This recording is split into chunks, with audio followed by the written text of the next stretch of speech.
El pueblo shuar cada año festeja el final de la cosecha de chonta como un tributo a sus antepasados, quienes dejaron como legado esta fecha para agradecer a la tierra por los frutos que son vitales para su alimentación.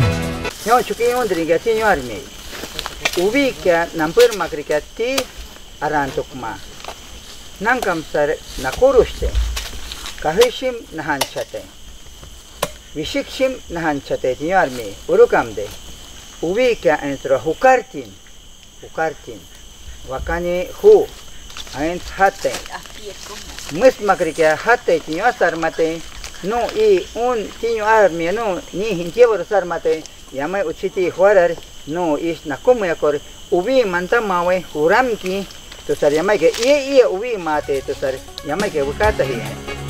Carlos Uncush, síndico de la comunidad, en su idioma originario, el shuar, comenta sobre esta fiesta.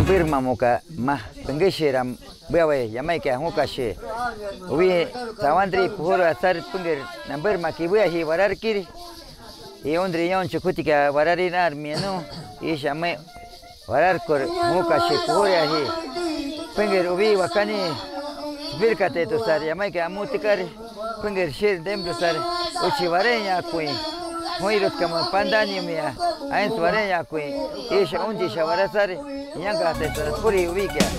Viven de la cacería, la agricultura y la pesca, comenta Alex Quintiach, técnico de horticultura del GAD municipal de Tiguinza. Ahora están a punto de terminar la fiesta de la chonta porque ya está madura. Cuando empieza cuando empieza la chonta está tierna, pero ahora la chonta está muy madura. Después de esto vamos a compartir con la gente, festejando, bailando, porque así es el shuar.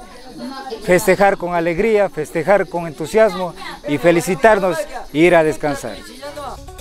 La mujer cumple un rol protagónico en las familias shuar. Es la encargada de elaborar las artesanías y los trajes. También se encargan de preparar la chicha, que en la celebración de la chonta es indispensable. Representa lo que nuestros ancestros utilizaban y nosotros no queremos perder esa identidad cultural que es propia de la nacionalidad shuar. Este año, la fiesta de la chonta contó con la presencia de indígenas de otras comunidades y turistas, quienes también participaron de las danzas, juegos tradicionales y de la toma de chicha de chonta. Este pueblo está asentado en la Amazonía, en la frontera entre Ecuador y Perú. Sin embargo, para ellos no existe fronteras, pues dentro de su territorio solo son shuar.